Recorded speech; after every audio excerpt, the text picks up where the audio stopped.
Alex Comeau, welcome to the It's Not That Deep podcast, brother. Thanks for having me, man. I'm super stoked to be here, chop it up with you. Dude, I am fired up. You're like I've had some guests on the show, man, but like I've been like actually fucking amped for this one.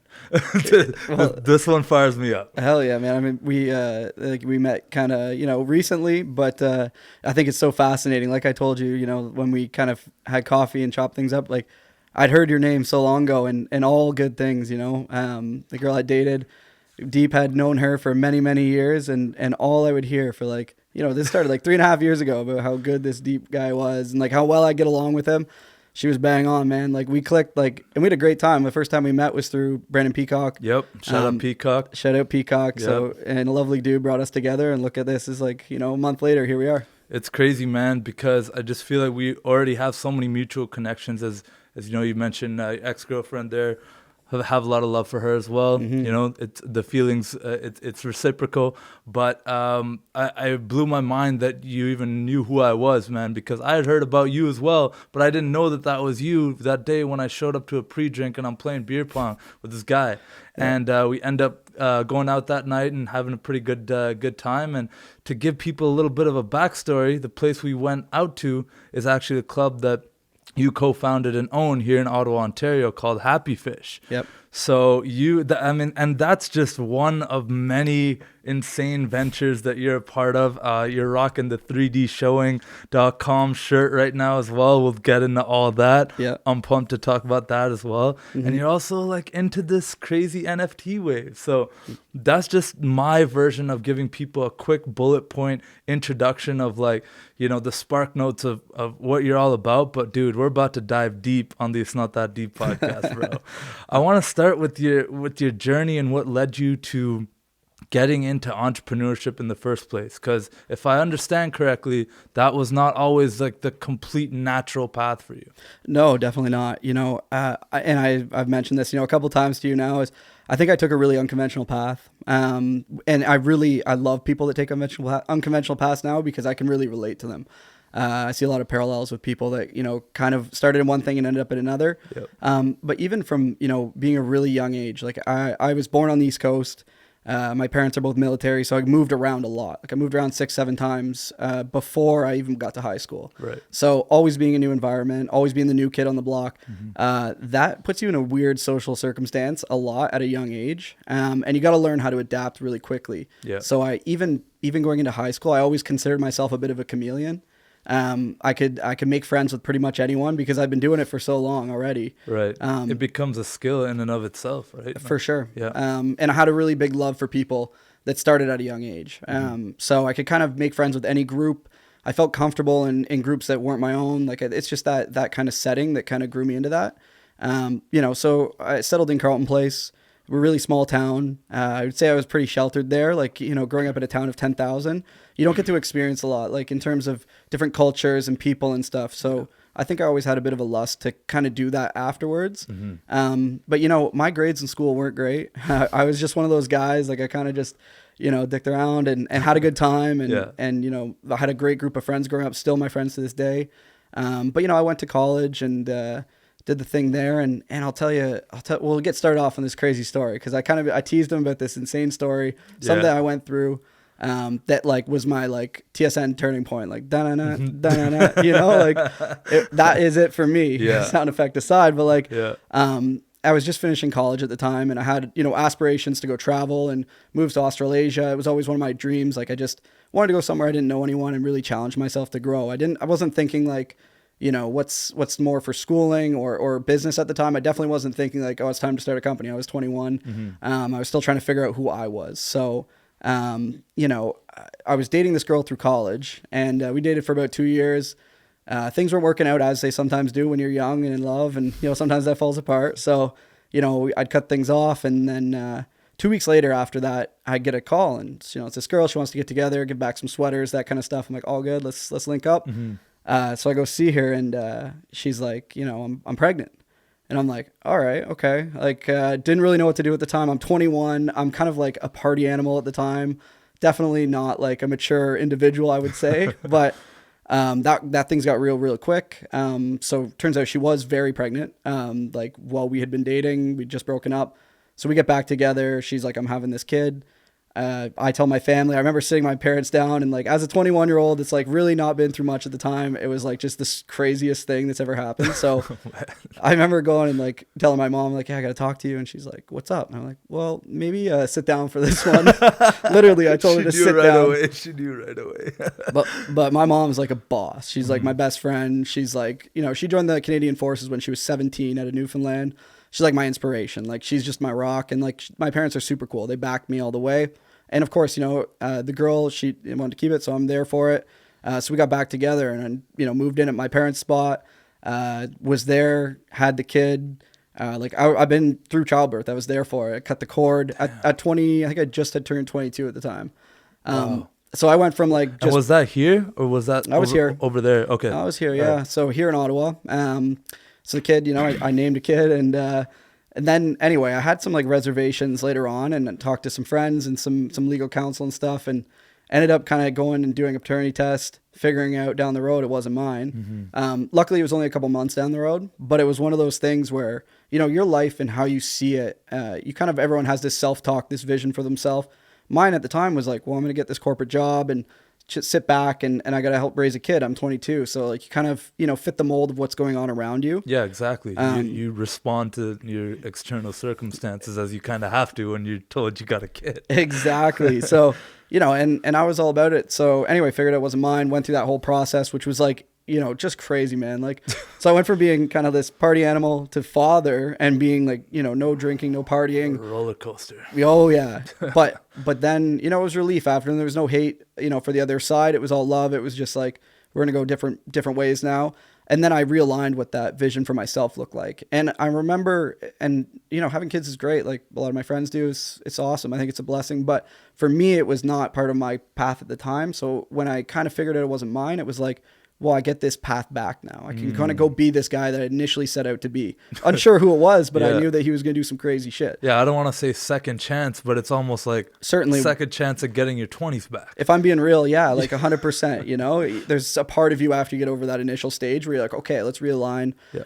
So first thing I was like, well, I'm going to Australia. Like, I don't know anyone in the country. I want to go challenge myself, just get on a plane. So headed over, I lived in Australasia for over a year. It was like the best time ever. I met incredible people. Oh yeah. And that the people I met there, it's gonna. And I'm gonna get to it when we start to talk about NFTs and stuff. Comes full circle. And my love for people has served me in so many ways that like I could never have fathomed back then. So yeah, I lived there and I got to experience what living life without any responsibilities was like too. Living in a van. You know, giving surf lessons at hostels or like, you know, just kind of figuring out what you're going to do the next day when the next day came was really, really cool. And it helped me kind of ground myself, figure out who I actually wanted to be in life. Cause I was still unsure through that. And honestly, some days still, I don't know, but dude, I could geek out with you for like the length of 30 podcast episodes on the importance of taking that jump, especially while you're young, to do some kind of solo travel, not slum it, but you know, be humble yourself to be able to live in a van or a hostel or just do whatever. Yep. Those experiences that I've had in my life are when I felt most present, most like literally in the moment. And I know everyone talks about being in the moment. Everyone talks about meditation, this, that, and the other thing. The way like society for the most part is always set up is always when I achieve X, then I will have Y. Right. Whereas I found when I was doing a lot more of the solo travel, that kind of stuff, I was able to be like, well, what does Deepak want to do? Yeah. What am I going to do in this moment that's going to make me feel closer to what I'm aligned with? But I'll let you continue your story, man, because I'm on the edge of my seat, bro. So yeah, Australia was super cool. Like love that country. Really helped shape me. I came back. And I was like really underfed. I've been traveling. We just finished doing Thailand with a bunch of guys from my hometown. I met them on the road.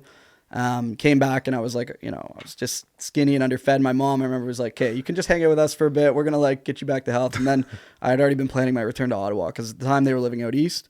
So I came back to Ottawa and I had kind of grand visions. I didn't really know what I wanted to do, but I knew I wanted to do something entrepreneurial. I went through a big corporate software company. I'd gone through the interviews at this company, had put a job offer on the table for me. It was very nice. It was like an AE role.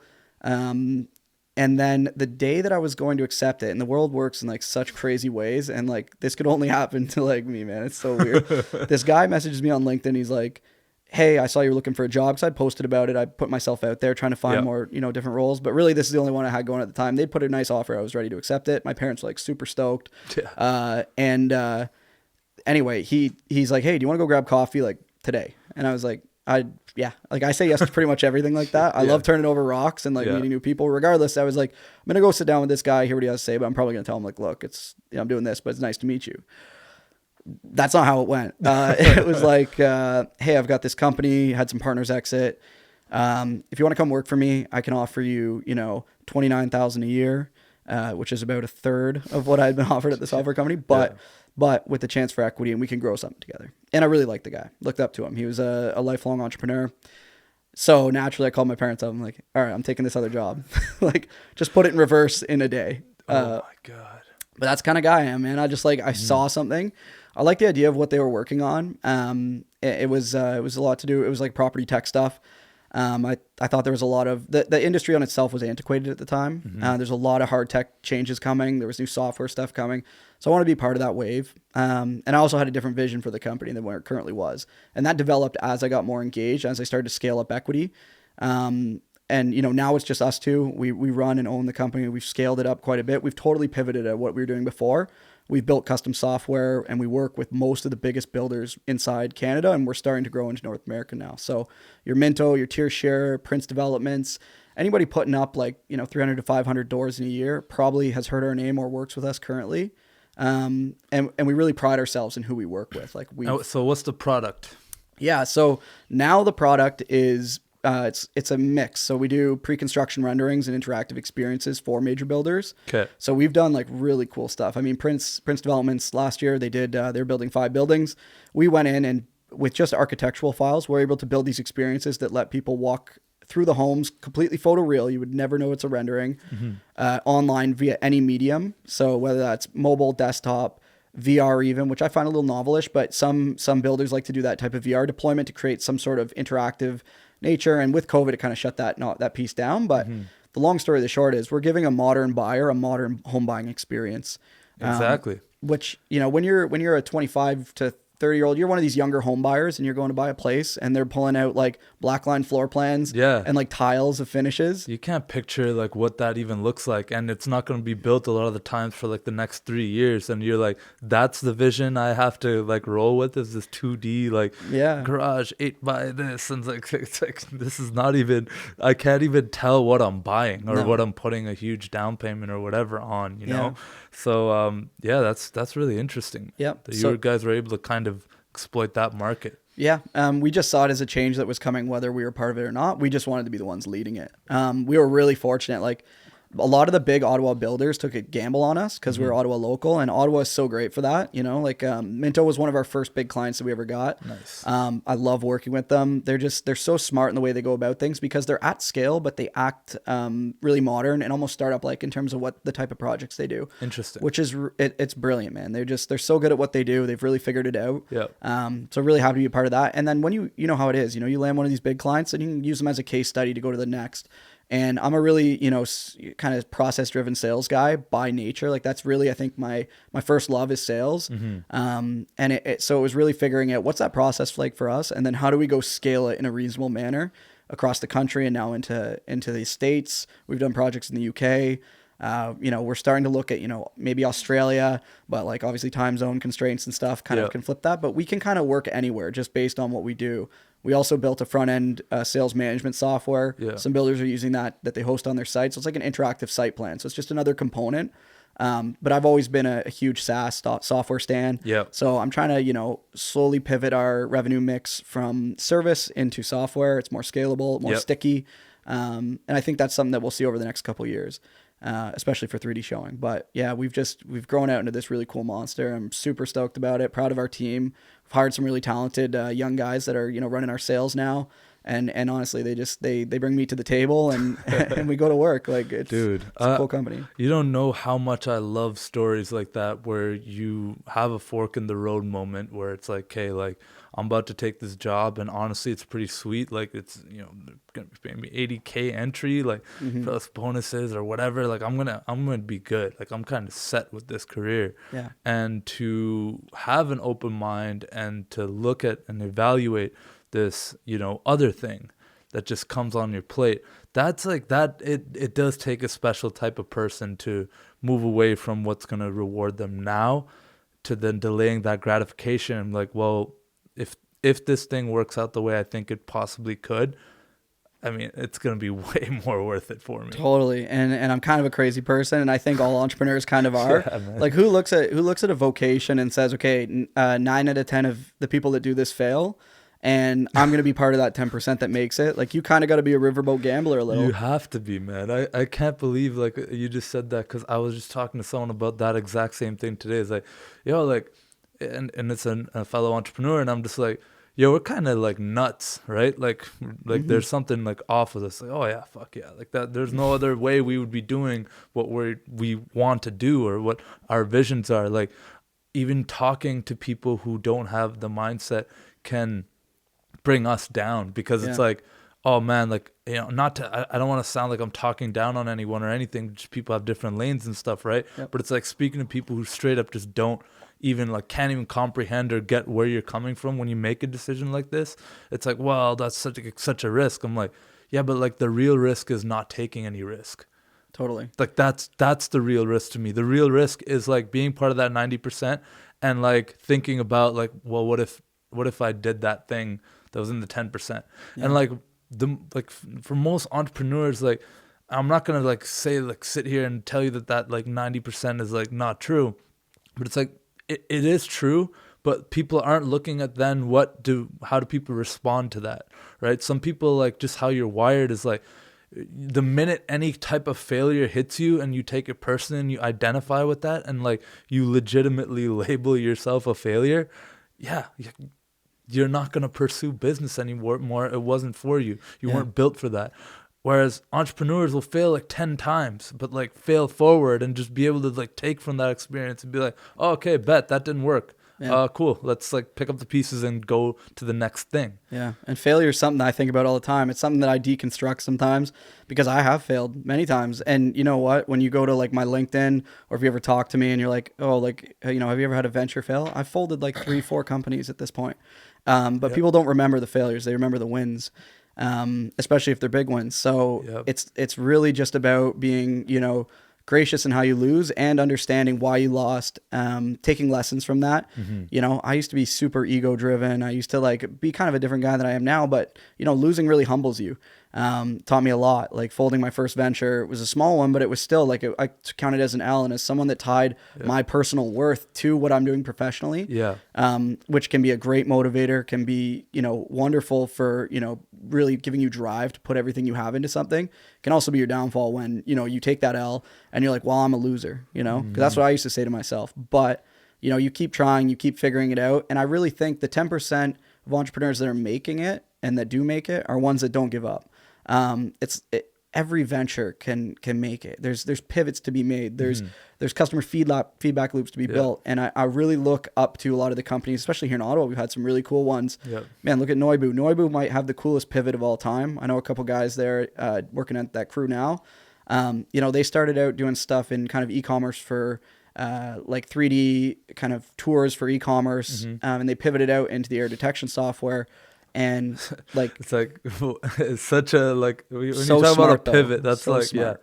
yeah. Like they're brilliant guys. So I look up to entrepreneurs, and I look up to realtor too, but mostly entrepreneurs that are like doing something and then it's not working, so they figure out how to make it work, or they figure out a whole new path. I think a lot of great companies are built on pivots specifically. What's your decision-making criteria when you evaluate a deal or when you look at something that you want to pursue and kind of go all in on, like I know you do? Yeah, oh yeah, like and I told you this, like I go deep on anything I do. I really obsess with it, especially early on. It's the most important time. It's like your baby in the crib, you really got to like take care of it. You got to nurture it. It's got to be a part of you every waking, breathing moment of your life. So when I break down a deal, whether or not I'm going to do an investment, whether I'm not going to get involved in an equitable sense into a business, first off, I look at like personal, what does it do for my personal life? And and sometimes there's sacrifices to be made, because I certainly have. You know, I mean, I opened a nightclub with a partner on a street that was completely closed a year before the world's great pandemic. Yeah. Like, that is a story that is destined for failure, yet we come out of it as arguably the biggest nightclub in Ottawa right now. I agree. Or one of them, you know, like, we are the spot. But it was through those trials and tribulations that really taught us and grew us. And, but back to like breaking down the deal. Yeah. Like, financially it has to make sense. I mean, everyone evaluates differently.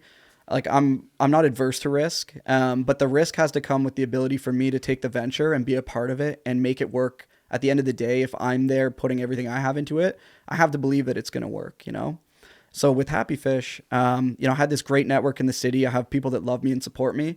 And I knew that if I opened a spot that fit the culture that I surrounded myself with, they would come. If you build it, they will come. If you build it, they will come. And we built it, and they are coming. Yeah. Like, you know, you can go there tonight in, you know, 3 hours, there'll be 200 people lined up out front trying to get in. Yeah. But we built that through care and love and really investing in people. And you know, have a really great partner there, Alex Comeau, who's been in the game probably longer than anyone. He's got probably 2 hands worth of, you know, or operating bars, restaurants. He's a killer. So I have these mentors that I look up to. You know, Abbas has been one, working, you know, with Happy Fish in the nightclub industry. And then, you know, my partner on the other side, Brandon Lusignan, who I work with 3D Showing, we own it together. Same thing, man. He taught me a lot about being really process driven, about, you know, you're worth more than you think. When you're a young guy starting out, you don't think your time's worth kind of diddly. And then, and you know this, as you get to grow, you start to find your own self-worth for your time. It's like what your billable is starts to change, and your own mind, your attachment of, you know, monetary value to what, you know, the time you're spending on things changes and evolves and grows. So he really taught me a lot about that. So I really I try to, you know, find people I look up to, surround myself with them and learn from them. Like, I'm a big consumption guy, whether it's, you know, podcasts, whether it's people around me, but I find inspiration in everything. Like, you know, the people I put around me are people that I really admire everything they do, whether they're selling mortgages. My little brother is a professional BMX athlete and like totally different than me. I could barely ride a bike for real, but this guy puts his life on the line. He's one of like the best riders in Canada right now. And like, I look up to what he does because he's doing his craft at a really high level. And it teaches me things about how I could do things like that in my own kind of craft. And that's why I think you and I get along so well, man, is because I can completely relate with your love for people and your respect and appreciation for downloading what's in people's brain. Yeah. And also accepting mentorship, and also accepting that you're not the best at a lot of things. But some people are the best at particular things. Yeah. And so just by, you know, being a sponge, being around them, doing business with them, being around them, appreciating, you know, their faults and also what you can learn from them, I think is a superpower in today's day and age. Definitely. Well, I mean, I think if I was a superhero, my catchphase would be, I got a guy. I got a guy. Straight up. Like, you know, you're going to Australia, you know, you need something. I got a guy. Yeah. You're going to Tremblant tonight. I got a guy there. Don't worry. You guys come to Ottawa, I definitely have a guy. Like, definitely have a guy, man. So it's about arbitraging relationships where you see value. Yep. You know, if someone's trying to buy a house, well, I got a realtor and a mortgage guy for them right now. Right. Someone's trying to think about building a software company. Well, I know like 10 devs I could call right now that would sit down and have coffee with them, because there's dual-sided value there. Exactly. I love bringing people together. It's one of my favorite things in life. You're a natural connector. Yeah, that's it. And I love people like that as well, because I don't feel like I'm necessarily a connector, but definitely through the podcast, the amount of things that I hear,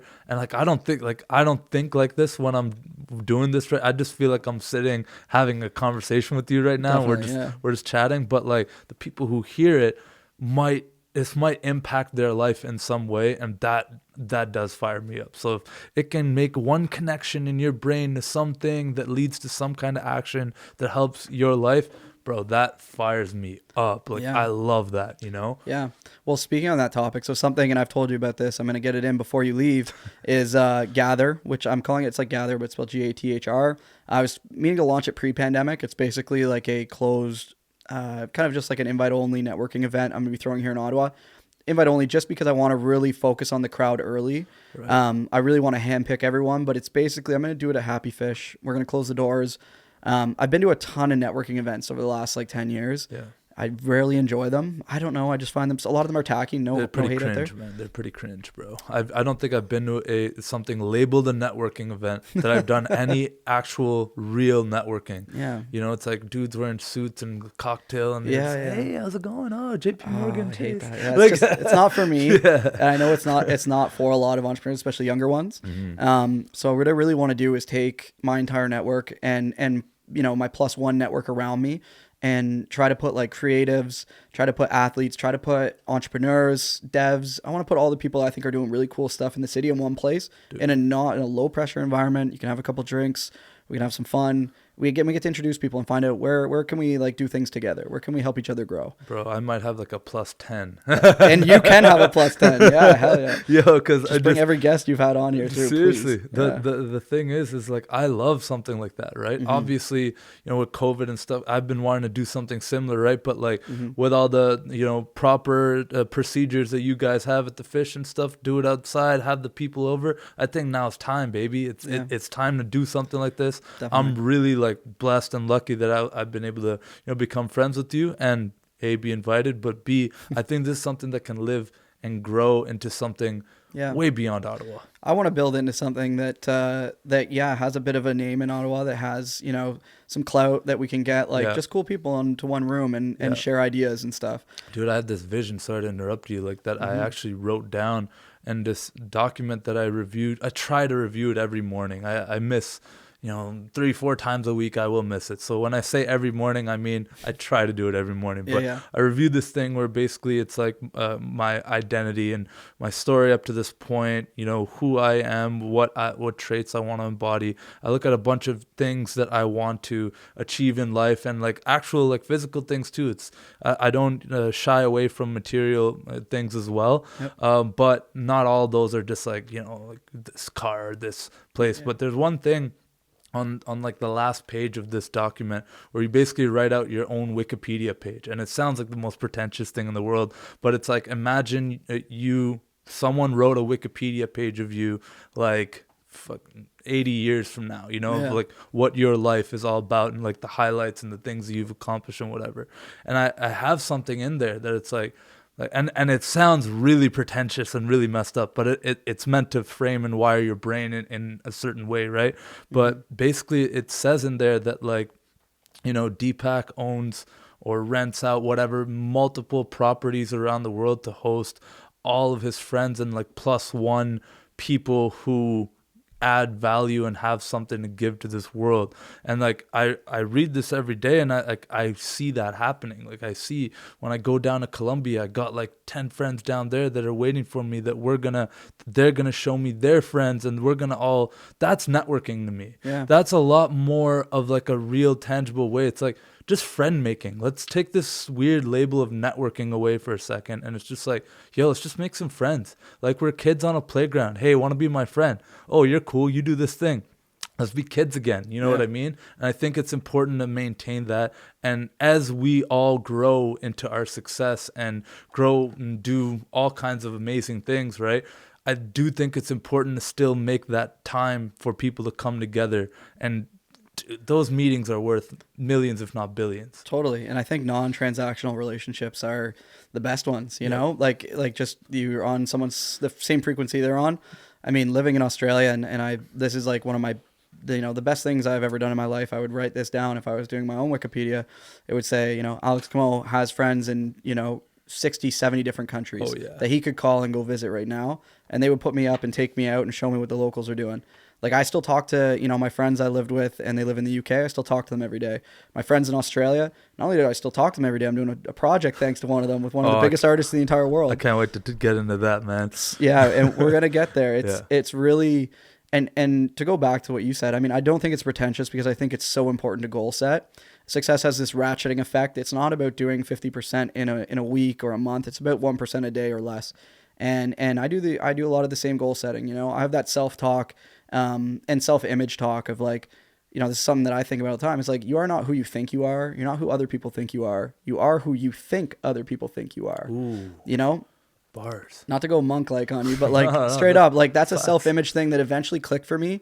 And I think that's when I started to kind of kill my own ego a little, because I used to not be able to fit through doors. My head was so big. And any of my friends, if I had them call into the show right now, they would tell you in a heartbeat that I was just like, I had it a little mixed up. But you kind of figure that out. And ego is one of those things that it's important to keep a little ego as an entrepreneur. I think so too. It's a fundamental driver to make you better, because you want to be better. You want to be bigger. You want to be more successful, or whatever it is that you're trying to achieve. But at the same time, if it consumes you, then it gets in the way.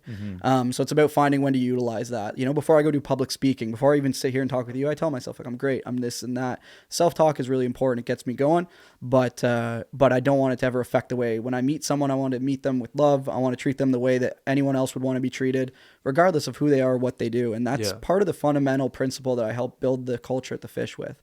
Doesn't matter who you are. Like if you're, your first year coming out of school and you have nothing going on, or you're the successful entrepreneur or a pro athlete, none of that matters to me. I don't care.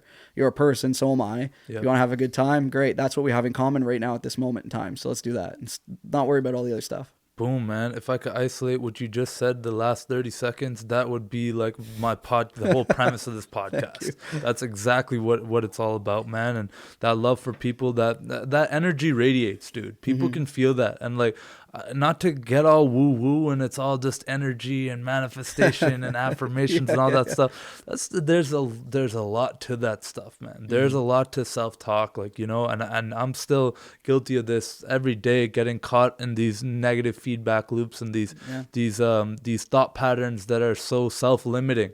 Like just saying things like, we were even talking before about like running, right? It's like not identifying with being a runner. Well, yeah, we're not built like runners, but that's also because we don't run. Yeah. You know what I mean? So like if you were to just break that pattern, and like if I wanted to just become a runner, you look at like a Goggins type character who's like, 300 plus pounds, and now he's like an ultra marathon, runs like 2 a week. These are all the stories that we tell ourselves, right? I am a football player. I am a podcast host. Like these labels, right? Like it's important to like operate in the real realm and like of the world, to just be able to get by. Like, oh, what are you? I'm a doctor. Like, oh, I'm an entrepreneur. Just that. It's important. You need that. I'm not saying to just shed all labels and just become a monk with no attachment to anything and just murder your ego and do ayahuasca in a forest. Not necessarily. That'd be fascinating. It would be cool. But I'm not like saying everyone do that. Just check in with yourself sometimes. Hey, I'm having this thought right now. I'm having this recurring software bug, if you want to look at it that way. Why? Like, what is it about? Oh, well, I've been sitting all day staring at my laptop. Did I even go for a walk? Did I lift? Did I move my body? Did I meditate? Did I shower? Like shower, sometimes it's so simple. Like if I just take a nice warm shower, I'm like, oh, fuck, I feel great. Like I'm clear. But going back to it, man, like, sorry, go ahead. No, yeah, I was going to say, what you want to become, you kind of condition yourself into that. Exactly. And culture is conditioning as well. Because I'm so culture driven, because I think it's the stickiest part of business. And sticky is a word that I use to like think about, like when people come to the Fish for the first time, or people do business with 3D showing for the first time, it's never really the last time. Like they almost always come back. I think our attrition at 3D showing is like under 1%. Like I think I've lost one client ever, maybe.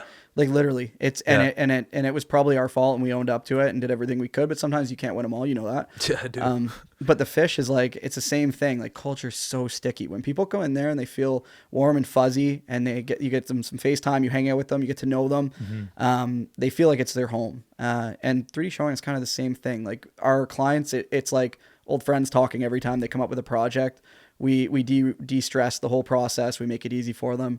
We're there to help them be better. And we're always trying to look inward and create these feedback loops. So when we do any major project with a new client, the first thing I do when it's done, which is great, like we celebrate, we've done this thing, we've acquired, we've made some money, etc. The company can now grow. But the first thing I do is schedule a call with the stakeholders on their end to sit down and just tear the whole process apart. Say, what did you like? What did you not like?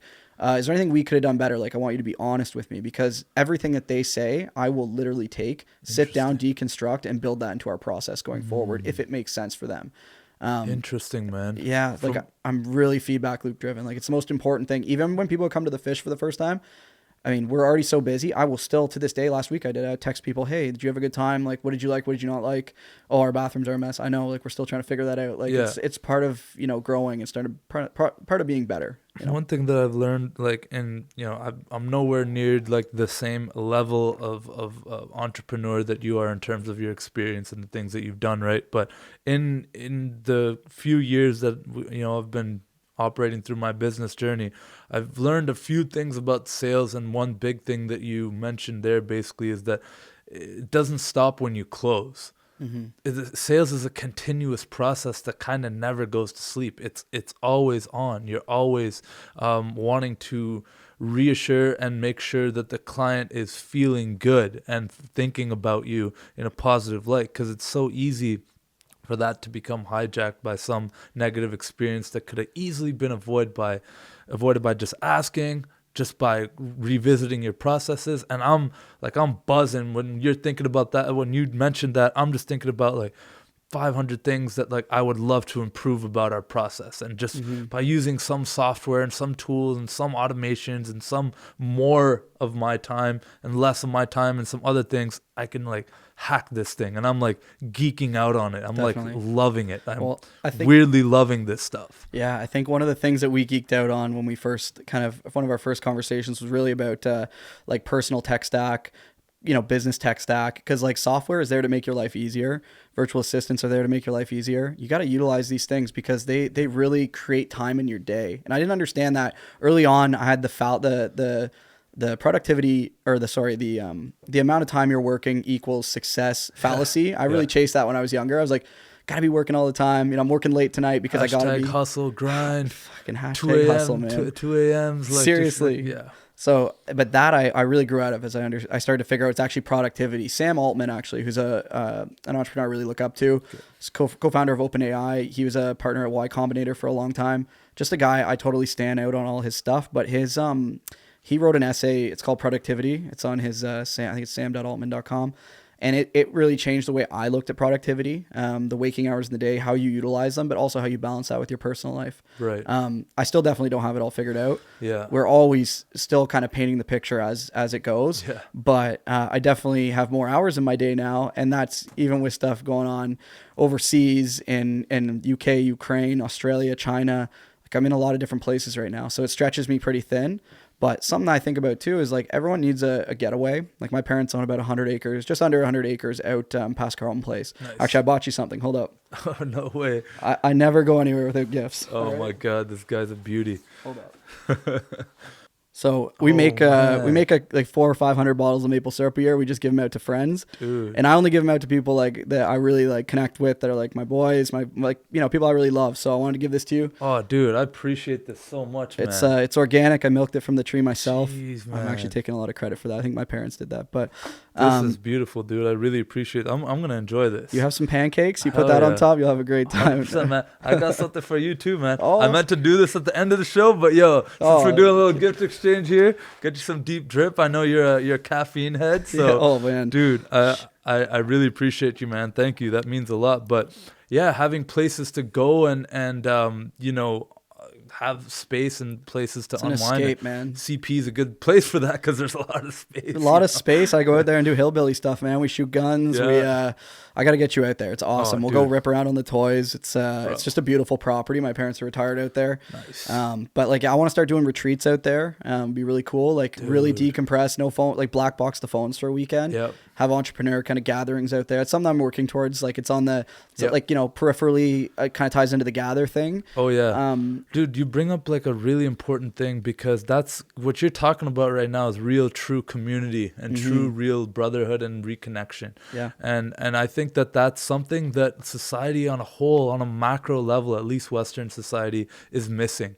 And like that to me is the real pandemic. Like that's really what people are missing the most, is that real connection, man. That when you lock people down and keep them in a house, and like you forget how beautiful life is, because you're just hit with negativity constantly through social media, through traditional media, through books and anything. Like you're still like you're in this a negative echo chamber almost at times, right? And I got to shout out to one of our team members, Hayden Christina. He took us out we did a little retreat at his cottage last week. Cool. And his cottage is past Perth. I forgot the name of the place, but it's just absolutely beautiful on a really nice lake, super tranquil. And like, I just didn't really even want to look at my phone much, man. It was just nice to just get away. It was like a stressful time as well. And it was like a good reminder. It's like, oh yeah, this is it. We can like realign like as a team and just talk and just have human interaction. But I love that idea, man. I think we all need to kind of get away from the city and the anxiety that just comes with it. Yeah. Right. Well, the good thing is, I mean, there's really not a lot of cell service out there either, especially you go past Perth or out towards our spot. Yeah. It doesn't matter. You're going to try to get a bar, but you got to walk into the trees and stand on a rock to do it. So no stress. It's like, yeah, you are disconnected by choice, but also by where you are geographically. So, dude, I want to go back to Australia and then soon talk about the whole NFT wave and everything that you got going on there. But the first thing I want to say, man, is like one thing I noticed during my travels is like Australians are some of the most fun people to party with, and just generally speaking, I find Canadians and Australians get along probably better than any two like races in the world. Man, Australians are lunatics, bro. But like in a good way. I love them. So like, fun. Yeah, even the English guys and girls too. Like, I think there's a really cool kind of frequency everyone there kind of vibes on, and I definitely I spent a lot of time living on couches of Australians. They really like took me in, maybe one of their own. I mean, I've got a tattoo in a hidden area from a late night with some acid and a good time with a lot of them. So it's crazy, but yeah, I love Australians. I love the culture they have there. Yeah, they're definitely really fun. They share a lot of the same values as us too. They're very hardworking people. Yeah. And I think, I think it's a great time to bridge into what I'm doing next because it ties directly into my time in Australia. So while I was there, I made this friend, and he's about 4 years younger than me. He was just starting out in production, so shooting like nightclubs and creating videos for artists. And he was really small time at the time. His name was Damien Wright. Anyway, this guy, in the time I've been gone, so 5 years, he's now shooting like the biggest names in the entire country. He went on tour, European tour with Sunset Bros through like Greece. The guy kills it. Like he is the man now doing it. Dope. So anyway, I've been in cryptocurrency for a while. I've been doing just buying and holding different stable coins since 2016, 2017. I went through a phase where I was day trading it, probably like the summer of 2017, which was a pretty slow summer, but it was still exposed me to it, and also to some of the underlying infrastructure technologies that were getting built in the space. I always, from that point on, I really started to take interest in it. So when NBA Top Shot rolled around last fall, I started getting a little bit more engaged. I had some friends kind of making money on it. I started to understand what was going on with the art space as people are starting to tokenize their art on the blockchain, just to authenticate ownership. And then there's also a ton of really amazing digital artists out there that didn't really have a way to get a ton of exposure, right? Like conventional art is very clicky, very hard to go to Sotheby's or Christie's and get at an auction, right? But now you've got, and really amazing artists like Mad Dog Jones, you fuck Render. You got these guys are the biggest in the game. They're Canadian guys, and they're doing collaborations with Christie's, with Sotheby's, selling, 20, 10 millions of dollars of digital artwork via conventional sales methods, but all tokenized on the blockchain. So I started to see kind of this revolution that was happening through the new year.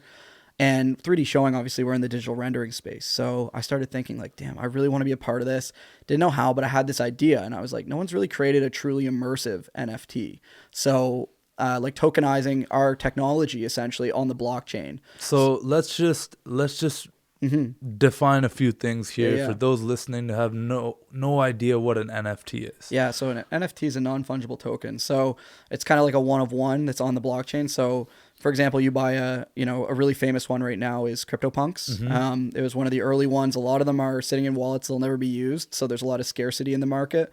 But these CryptoPunks go for, hundreds of thousands to millions of dollars, depending on, which punk it is. So it's just a piece of art that's tokenized on the blockchain. It's a transparent ledger. So if you own one, I could see, Deep owns punk 1256. And then if you sell it to myself, then it'll say, my wallet address has purchased the punk. So you have a full transparent sales history of that piece of artwork. So it's really just like, it's digital authentication. It's similar to, if you buy the Mona Lisa from, the Louvre or whoever owns it. Then there would be that physical piece of ownership, authentication that would come with it. Yeah. This is just digitized, and everything is done, it's usually minted on like Ethereum or, whatever underlying crypto blockchain the marketplace is using. So some are. So is it possible to be involved in the NFT space without being involved in the crypto space? I mean, by nature, no, because you have to buy it with crypto, right? Exactly. You're not buying it with fiat. So fiat's just a term for like our conventional currencies. Yep. Most are done through Ethereum. And I mean, they've really solved the money velocity problem on getting people into cryptocurrency. Like if I want to take money out of my bank and go into Coinbase and go start buying Ethereum right now, it's like a 5-minute process. Yeah. Super easy. Super seamless. MetaMask, which is a really popular integration for Chrome browsers, allows you to integrate your wallet of whatever sort into these marketplaces and then make purchases through that. The technology, and I mean, we see it really art focused right now. Yeah, it's super rudimentary right now, and that's also why that example is the easiest to kind of get people to understand what an NFT is, because like, oh, think of art, but what you're thinking about and what some of the applications that it could be used for are like revolutionary, never been done before, are absolutely going to change the world forever. Yeah, I'm convinced, and I said this earlier, I think every major consumer brand will have an NFT strategy alongside their social digital strategies in the next 2 to 5 years, maybe sooner. Honestly, I think the ones that are doing it right now today are the ones that are thinking forward, and they're seeing a lot of success on it. Sure, it's still a little novelish because the infrastructure is not fully built out yet, right? Yeah. Like you think about even early days e-commerce. It was still like, Shopify came in, made that problem. They solved the kind of helping people build storefronts. Those types of infrastructures are still being built. But like even on the startup scene, we're seeing more and more blockchain NFT based startups. I really think the art portion is incredible. I think it's going to definitely be here to stay. It's the original kind of one of the original use cases. Yeah. But I think we'll see the fat trimmed off it a little just because it's so hot right now. When you get a lot of hype around something, there's all these like kind of secondary and third parties that come in and make money on it. But I don't necessarily know if their drive is altruistic. Not that it's more altruistic to want to make more money than it is to do some cool art, but I think the real artists are the ones that will stay. Right. And we'll see some of the projects fall off because there's these trend cycles come and go, right? But yeah. So talk to me about this project that you're involved in, and by the time this podcast is out, we'll have dropped. And I'm so excited, man. It's been a long journey. Like this is one that there was times where I certainly thought about giving up. So I had the idea of, tokenizing an actual immersive experience, doing the first one ever. Krista Kim, who's a really famous artist, conventional artist and digital artist here from Canada, she's from Toronto. She'd sold a piece for $500,000, a digital house on Rarible back in, it was April this year. Wow. Yeah, crazy, man. Crazy numbers getting tossed out. It's peak hype too. But, she has a total art style that was built into the house. It was really fascinating what she did, but I wanted to create a really high fidelity immersive experience. Right. So taking 3D showing technology, these incredible digital renderings, and giving someone their own kind of art gallery that they could mint, because these really high-end whale collectors, these guys spend like millions to hundreds of millions of dollars on NFTs. They were starting to think like, oh, I want my own immersive experience. So I could bring you could be in Tokyo, I could be in Canada. We put on our VR headsets, we go in and I show you my art in VR. God. And not only that, but my actual gallery is an NFT in itself. Oh my God. So it was this experience I draw up my head. And I literally one night just drew this entire house out, started conceptualizing how to go to market on it, convinced my partner that it was a good idea. Yeah. God bless him for supporting every dumb idea I have, or not so dumb idea sometimes. And then I do what I did, and I start calling everyone that I possibly can. I pitched Tiesto's manager. I pitched Loud Luxuries guy, who I think he might have hung up on me halfway through. But like, I eat that shit for breakfast. Oh, yeah. Like, I'm like, whatever. Like, I'm some crazy person calling you about some far out NFT idea. I would probably hung up on me too. Yeah. These guys got to stay guarded. They get these calls all the time. Of course. But it was cool. So I got to pitch a bunch of really cool brands. Was probably at the end of my rope starting to give up, but I'd already kind of moved corporate assets into motion. We were like going to do this thing. Like we went right in on it. And I call up my buddy Damien, who I shouted out earlier, the guy who was a pup in Oz and one of my best friends there. Yeah. He's shooting with these massive artists. He's like, you know what? So he's shooting Timmy Trumpet, right? Yeah. Timmy Trumpet, incredible artist. He's the 10th biggest DJ in the world at the time. Crazy. Number 9 as of last week. Hey, let's go. Let's go, Tim. So then he introduced me to their managers, Chris and Matt Stafford. Okay. And just like me and you, when I first met with Chris via Zoom, because he's in Australia, we like clicked. This guy was like, he's my brother from another mother. Like we just like, bam, just nailed it. We knocked it off. He saw the vision right away. Yeah. And we shared that vision. This is in like May. This is like May. I was in Florida at the time, actually. I was hiding out from the pandemic on the beach. Anyway, so he was like, we want to do this. And this fits Tim's thing. Tim is actually one of the only artists to probably have ever been into space. Like he did this thing with the European Space Agency. And what I was conceptualizing was really the space driven kind of like, that was the theme of it. Okay. So the stars really aligned. The stars really aligned on it. And he liked it. And me and Chris started working together to reach out to all the marketplaces, right? You know, we had traction with the Winklevoss brothers, who co-founded Gemini, famously were part of the Facebook founding and now own Nifty Gateway, which is one of the premier marketplaces, crypto.com, and Binance. Binance is the biggest name in crypto. They're like the biggest exchange in the world. They're a Hong Kong-based company, absolute monster. We got really lucky because everyone was interested in the project. It's just so different than what was happening out there. It wasn't like just another like typical what they've seen. Like there's a lot of artists going out there and doing this, a lot of DJs too. But Tim had been in crypto for a long time. Okay. He's engaged in the space. He actually bought a CryptoPunk. Okay. He's super like, he just gets the space. His team, like they're one of my inspirations. These guys, how hard they work. His marketing guy, Sean, Chris and Matt Stafford, these guys are like workaholics. And that's why he's trending up. He works his ass off. He's a super smart guy. So I was surrounded by these guys who just had great vision, incredible work ethic, and we're all working towards the same goal. Extremely driven. Just fucking. Oh man, these guys, they're so cool. They get the vision. Yeah. That's something you can't teach or like ask someone to ride with you. They either do or like they just like, I don't get it. Yeah. So I'm doing this project. I mean, running 3D showing as our, chief executive officer. Yeah. We're still doing the weekend thing at the Fish. Like I drop in as much as I can because when my friends go by, I want to make sure they can get in. I want to make sure they have a good time. Yep. And then I'm doing a flip schedule, 14-hour flip with Australia and a 12-hour flip with China every other night. So I'm like grinding, bro. Like it's just putting it down. I could feel it really kind of wear me down a little, but like I could see the end goal and I knew we were going to do something cool. So we were supposed to, we finished the project in August, like development ready. It's audiovisual experiences through a house. There's a mystery box component, which is kind of like gambling in a sort, but with crypto. Dope. So you buy a box and there's a probability percentage you get a really high value item or not. I play Call of Duty, man. Yeah, that's what to say. The game. Yeah. That makes sense. But so Tim actually took his real trumpet, which is like Thor's hammer, Timmy's trumpet. There you go. And we're doing a digital physical part of it as well. So if you get that NFT, he will actually in a glass case. You get his trumpet signed by him. It's a really cool thing. That's so sick. He got fully on board with it. We're dropping on Binance November 3rd. We talked to all the other marketplaces. Binance made the most sense. Obviously, they just launched their new marketplace at the end of the summer.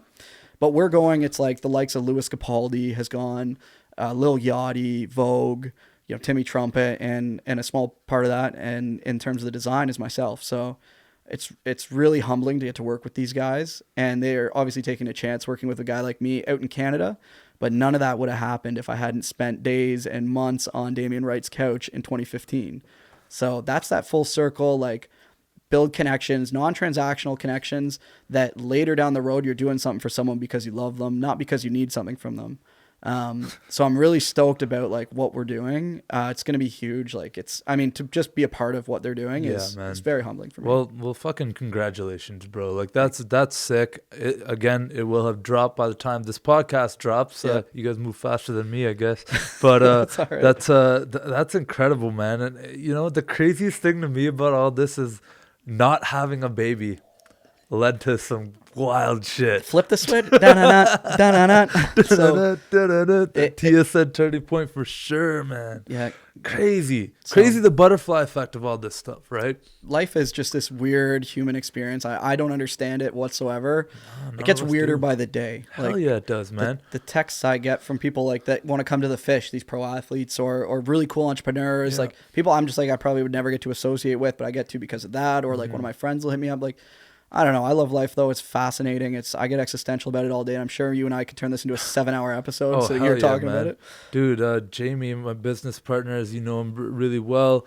We talk about this all the time because obviously we live in the same crib, right? And it's just like these insane coincidences and things that we like literally talked about like 2 weeks ago. Like, yo, it'd be cool if X, then X happens. And you're like, okay, well, Yeah, no, that was the kind of coincidence or like pretty cool. Like, yeah, we put that. Yeah. Now we're just both sound like absolutely like off the deep end like we got like we just like talking about we manifested this, bro. Yeah. We put this out into the universe. Anytime we want something now, it's not even just like, oh yeah, it'd be cool if it's like, so when this happens, here's what we're gonna do.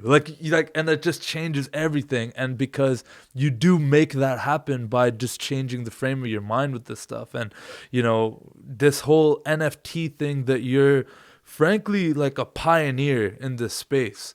Like we're gonna look back at this conversation. You're going to be like, dude, I knew nothing about what the actual possibilities of this thing could be. I thought it was dope. I was excited to be a part of it.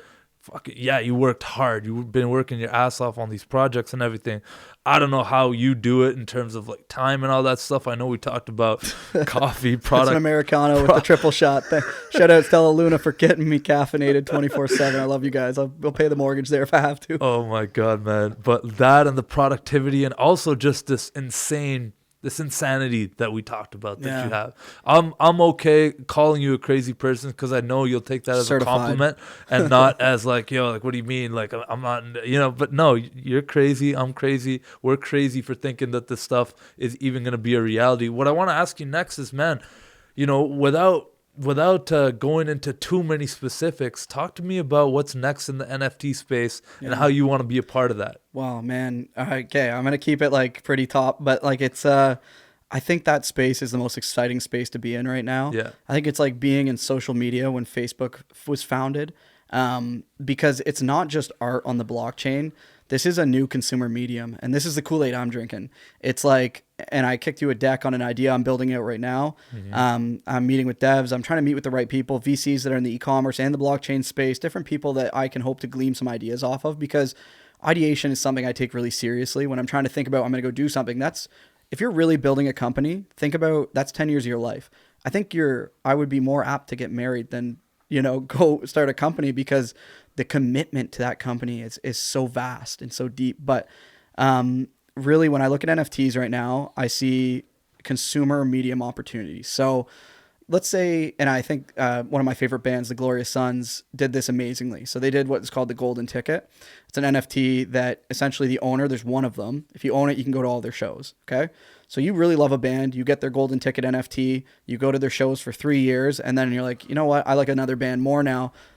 But the Glorious Sons have grown. They're now the Rolling Stones, who they actually opened for last weekend, which is kind of dope. But That's wild. they and they're out of Kingston too. Shout out. So they you could take that ticket and sell it for more now because it's bigger.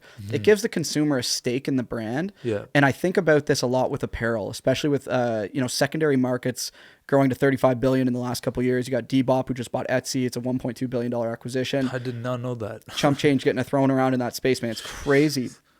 So 35 billion today, 75 billion in the next 3 years. So everyone that buys a Supreme sweater, they're buying these sweaters at $100. They're selling it 5x. They're actually like $500. 500. Yeah. Like the markup and the resale value is huge. Yeah. But not just that. I think about, if you're a diehard for any brand, say you go buy their NFTs through smart contracts, we can do so much more now. So it's not just like, oh, I can see who has owned that, who's bought and sold that NFT, but I could airdrop you Raps tickets. I could give you a special exclusive discount only for the weekend via smart contracts. It could accrue value if you so wanted it to. So it really gives you a stake in the tokenized version of the company or a product or whatever they're trying to do. So these are ideas that I think about all the time. And this is something we talked about a little earlier. In ideation, I really try to think in inverses. Like you can go out as an entrepreneur. If you have that mindset, you see problems everywhere and you're like, I want to solve this and that and another thing. But I think the biggest problems that get solved are solved via inverse. So an example I really love is circuses. Circuses for the longest time were like these tacky travel things where like unknown performers. It was more for kids. It was just like this, it was kind of like I don't know what it was. But anyway, then you have Cirque du Soleil enter the game. And Cirque du Soleil is geared for adults. It's super professional. It's like an event with world-renowned performers. They totally inverse kind of what was going on there. Yeah, flip it on its head. If you want to disrupt industries, you got to take that S-curve to the different level. You got to go and say, I'm going to do the opposite of what everyone's doing right now. Even though at the time it seems like a terrible idea, there's probably some gems built into that. So when I look at NFTs, I'm like, how do consumer brands talk to their consumers right now? Well, they have digital, social, email. everything's kind of getting antiquated because nothing really has changed in that space. Yes, we're getting better at how we do them. Yeah. I think TikTok has been a huge revolution. Shout out James. He's the goat at it. No one understands the Shout out algo James like Life, that guy. yeah. James Life, shout out. So very powerful tool. But I could see so much happening with the NFTs, with smart contracts, with really being able to engage with the consumer. And not just that, but we're starting to see the ability, and I think Twitter is really looking into this because Jack Dorsley, super involved in the NFT space. He actually sold his first ever tweet. I think it was for like $1 million. Oh my God. And I really look up to Jack because he's a visionary. Yeah. But so you're looking at like being able to integrate wallets into the social space. So when I go look at, Deepak on Instagram, I get a view of like what your life, what you want your life to look like, per se, or like the top level, I mean, that's for me. I only post the best pictures, trying to get my likes or whatever heathenistic things going on there. Absolutely. Instagram's a highlight, a trophy case. It's totally, So, but NFTs, integrating a wallet can tell me a little bit more about a person. Can tell me what brands that they support, what causes. There's MPO opportunities there. There's all sorts of stuff. So it helps create that. Some weird first dates in the next 20 years, man. For sure. Does she have the Starbucks NFT or am I buying coffee? Yeah, exactly. You know what I mean? Wait, she doesn't have deep drip? What? Exactly. Oh man. So interesting. So I know in 2022 I'm going to do something in the space. Oh yeah. I love it. I'm really obsessed with it. I'm just trying to figure out what that thing is. Yeah. I know you will, man. Like I'm 100% so. confident. We're gonna look back at this podcast and laugh. Like, I'll look back dude, and he cringe. was so close. He was right there. He's like 99% loaded, and it's just gonna take the right conversation. I wish it was me. I'm not your guy, but I might have a guy for you. So I got a guy. I got a guy that I'm gonna get a shirts made that say I have a guy. Yeah, seriously, it's a sick one, man. Yeah. Oh, dude, this podcast, like I'm telling you, we could go a million different directions and keep going. But I'm gonna continue to have you on. We're gonna keep this as like a recurring podcast segment. I really like what's going on in that crazy brain of yours, man. Thanks, and I think it's gonna be really interesting to see where you go with the space, where you go next with 3D showing with the bar. What's next for Alex Comeau? That's actually a question I'm gonna end it off on. What's really next? Well, I mean, I hope to get down to Medellin and visit you this winter. Hell yeah. That's the first answer. No, that's happening. Yeah, 100%, man. I want to go down there. But, like I said, I think I'm really focused on what I'm doing right now. I've constricted my vision into 3D showing, Happy Fish, and the new venture. Yeah. I think it'd be really cool to eventually hire someone in to run 3D showing and still be a part of it, whether it's a board member or whatever that looks like. Yeah. But I really want to build an impactful global SaaS company or software company. That's really been my life goal. Mm-hmm. One of them at least. So I think that's it. I really want to do some travel. I want to just live a little, be present, and keep doing what I'm doing, man. It seems to be working right now, and it's something that I find happiness in. And I think that's really, for me, the most important thing at this moment. Dude, thank you so much. It's been a pleasure having you on the show. Shout out your socials. Where can people find you? Yeah, now, without an NFT tied to it just yet, but no, exactly. Yeah, you can catch me on Instagram and Twitter, both at Alex J Comeau. If you're interested in entrepreneurship, if you're a young guy coming out of school, you're looking for a sales job, whatever it is, you want to work at the bar, I'm one of those guys. If you message, I will always answer you because I just love people, and if I can help you out, I will. So reach out to me. Appreciate you, brother, man. Thank you Thanks, so bro. much for coming on the podcast. And for those listening, just remember, it's not that deep.